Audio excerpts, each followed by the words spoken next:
All right, guys, part number 2 of the proof. In part number 1, we found an explicit expression for h here. This big, long expression, kind of ugly. But what we're going to do is we're going to use this known area formula. For our particular diagram, area is 1/2 the base times the height. For our particular diagram, for our triangle, our base is c. So 1/2 the base is c times the height. We've got an expression in terms of all the sides for the height. So what we want to do is we want to plug this expression in for h. And then part 2 is really just a lot of algebra. It's kind of repetitively difference of squares. So we'll apply that rule of difference of squares in part number 2 a couple different times. So let's go ahead and do that. We know that the area is equal to 1/2 the base times the height. So the area of this triangle equals 1/2 c times this guy.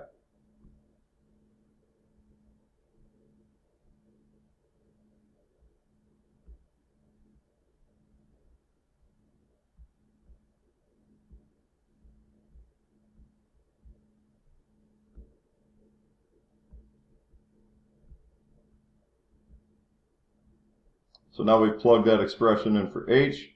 We can do a little bit of simplification underneath the radical by getting a common denominator. So we'll go ahead and do that.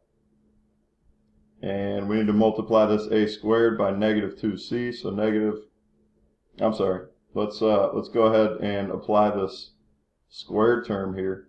So we've got a squared still minus the numerator.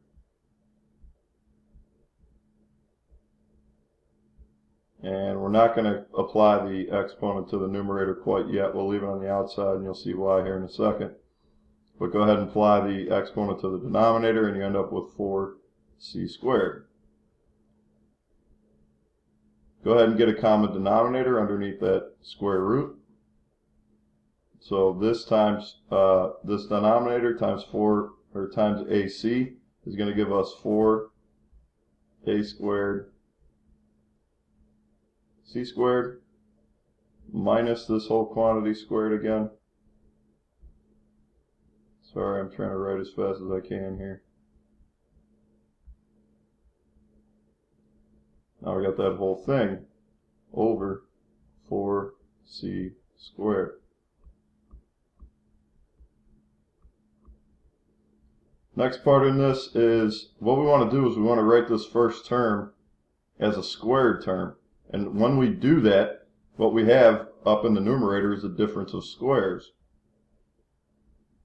So when I do that, I've got 2ac, that term squared, minus this long thing, which I feel like I've written 15 times now.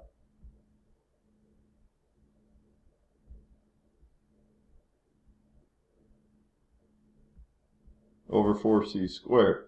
So let's write the rest of this just to keep it consistent across the board. So what we can see in this numerator is we've got a difference of squares. If you remember the general rule for difference of squares, you got p squared, that's your first term, minus q squared. We can break that up into the first term plus the second term times the first term minus the second term. So that's your difference of square rule. All right, so that's what we're going to do. We're going to go ahead and apply that rule. We know that the difference of squares we can write as 2ac plus this guy in here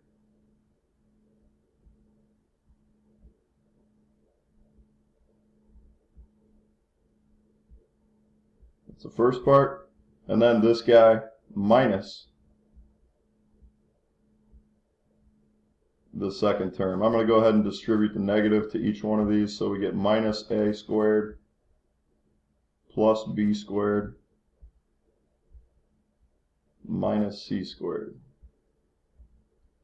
That's all under the radical, and it's all over 4c squared.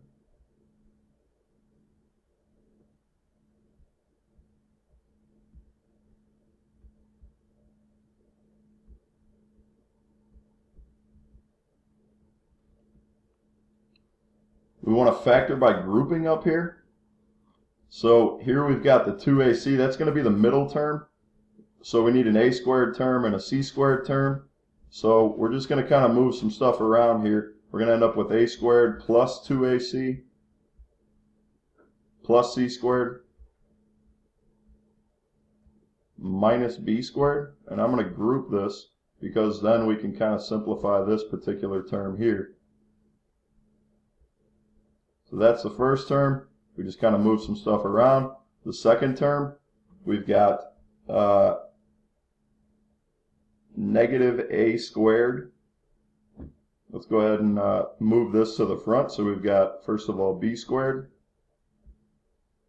And we're going to factor out a negative. And when we factor out a negative, we end up with positive a squared minus 2ac plus c squared. It's all over 4c squared. It's all under the radical. And we got that 1/2 c out front.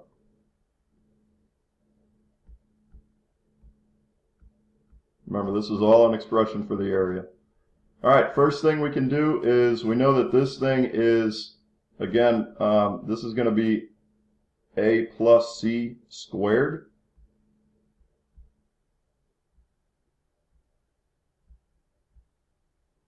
Minus b squared.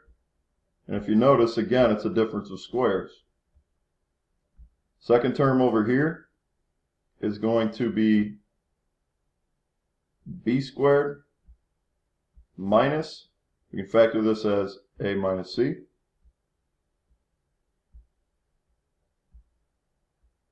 squared all over 4c squared.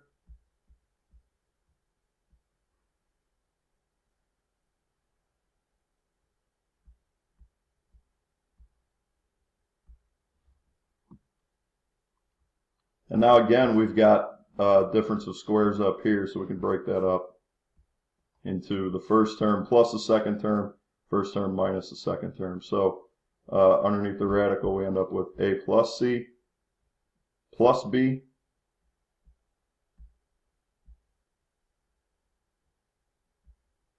a plus c minus b, b minus a plus c,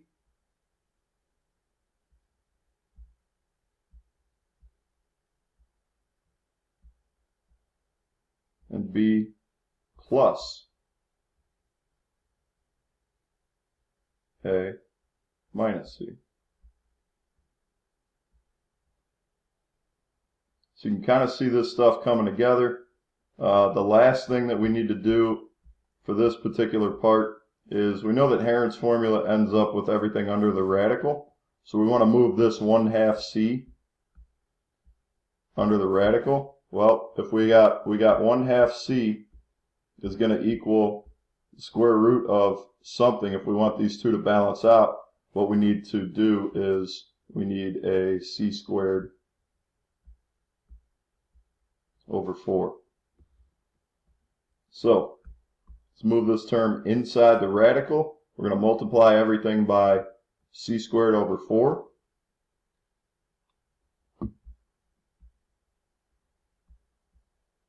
Times this whole expression. Let me see if it's going to let me do this here. Save some time on the writing here.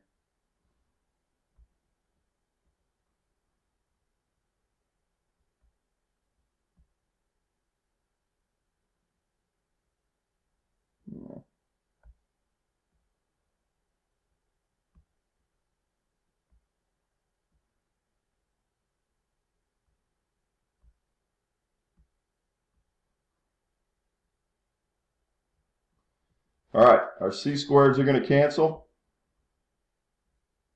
Denominator becomes 16. What I'm going to do is break that up so that we have 2 times 2 times 2 times 2, which is 16. So we end up with this entire expression,